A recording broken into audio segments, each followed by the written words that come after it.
Hello everyone, this is a Notifier SFP-400B fire alarm control panel. These were first introduced in the early to mid 1990s and are a direct rebrand of Firelight's MS4424B, part of the Microscan series of panels.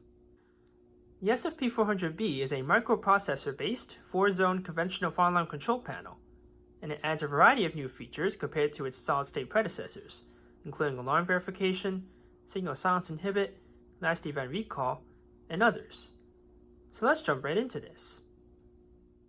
For this demonstration, we have 3 initiating devices and 2 notification appliances. The initiating devices include a BNG1R pulse station, a system sensor 2100 smoke detector, and a button, which will be used to demonstrate the supervisory condition. The notification appliances include a system sensor Spectral Classic P1224MC horn strobe, and a system sensor MA sounder set to high-low. So let's start off with a quick walk test. To enter walk test, there's a couple of dip switches under the keypad. Flip dip switch 6 up to enter walk test, and this will put the panel in trouble until we reset.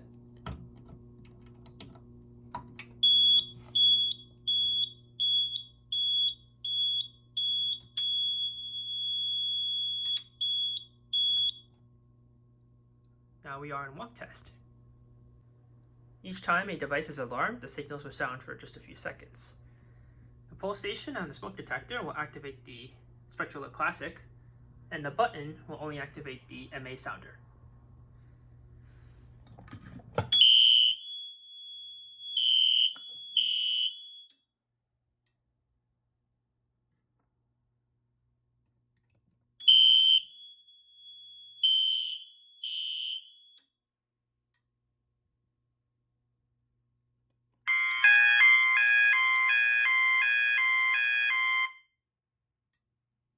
A nice thing with this panel is it indicates which zones have been alarmed. There's nothing connected to zone 3, but it is configured as a water flow zone, which means in a general alarm condition, the signals are non-silenceable. Otherwise, we're all set. So to exit walk test, we just gotta flip dip switch 6 back to down and reset the system.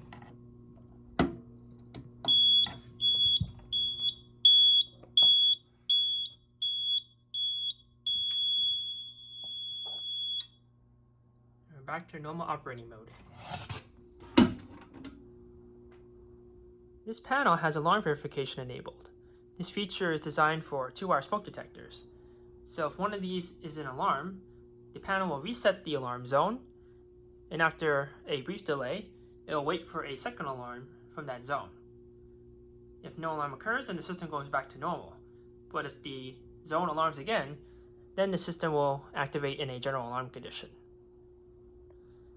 So we'll begin by activating the smoke detector, and we can see the verification process in action.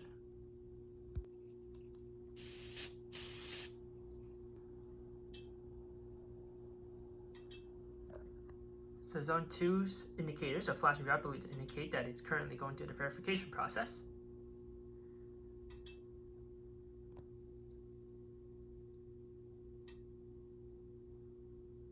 Now I'll wait for the second alarm. It might need a little bit more smoke.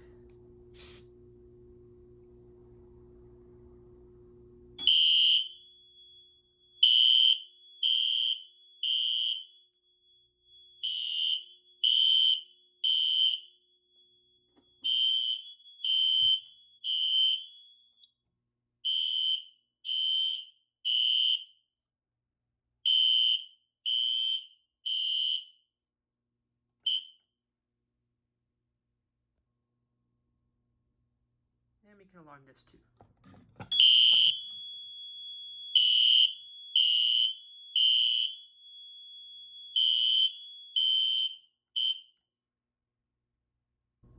Just cleared out the smoke detector, so now we can reset the system.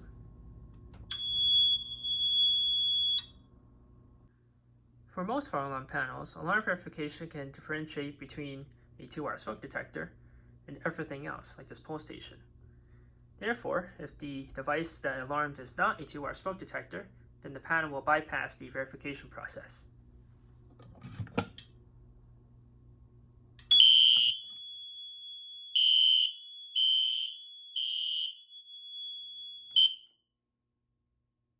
Alarm verification will also be bypassed if there's already an alarm in the system and there's a second alarm.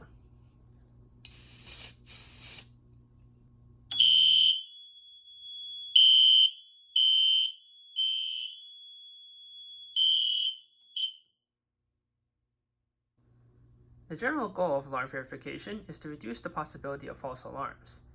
Therefore, alarm verification always waits for a second alarm in case dust or perhaps an insect were to activate a detector by accident.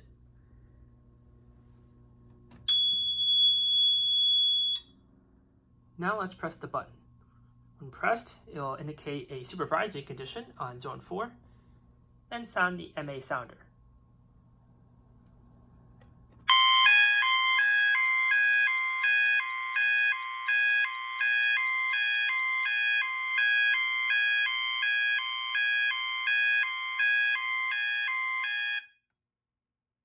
Supervisory is often used for tamper switches or anything else that doesn't immediately indicate a fire alarm condition. One last thing, you can press the alarm activate switch, which just activates all the signals.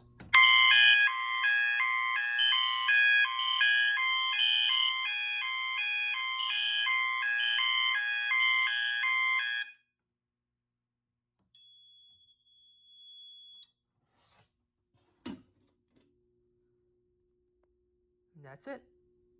Real quick, we can show the last event recall feature. This just recalls the last event that the panel received.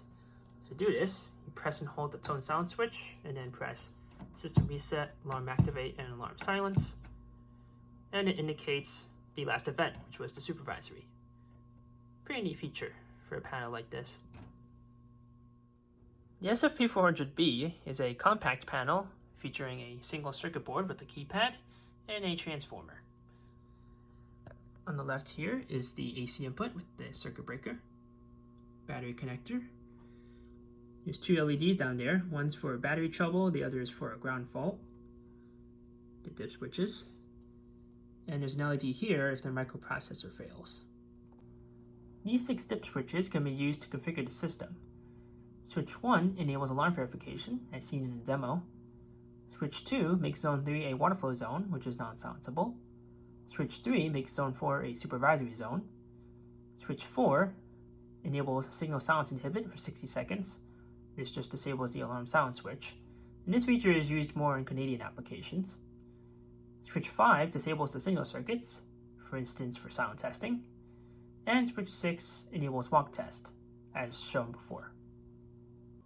Most of the terminal blocks are on the top here. These terminal blocks have auxiliary power on them.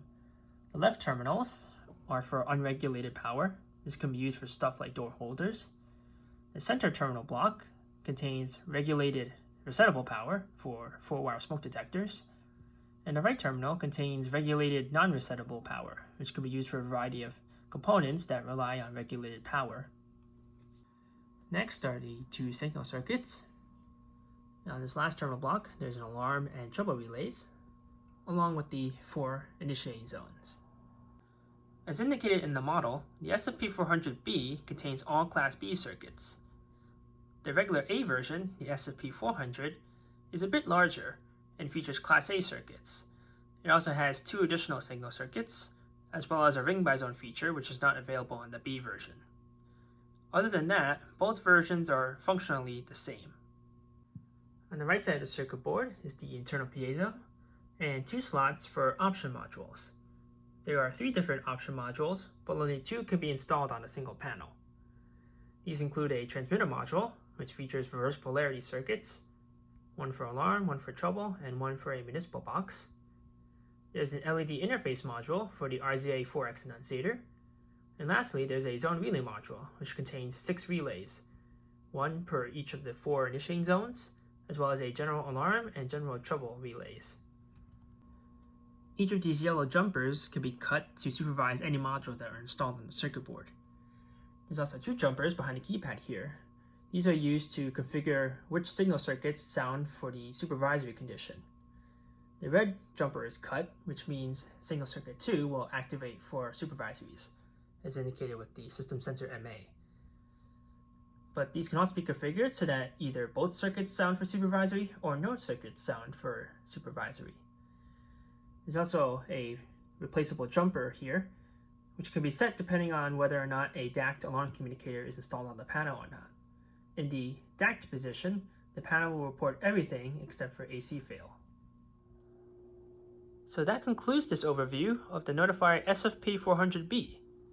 These will be discontinued in the early 2000s, although they are still fairly common today. In some ways, the SFP-400B is a bit better than its modern successors, the SFP-2402 and SFP-2404, mainly in that it's more rugged and better tolerant of electrical transients. The modern panels tend to have reliability issues and are pretty delicate. Therefore, if you're interested in a small, compact fire alarm panel that can better handle mechanical horns or bells, then the SFP-400B or its firelight counterpart might be a better option. In any case, if you have any questions or comments on the SFP-400B, feel free to post them below. But until next time, have a nice day.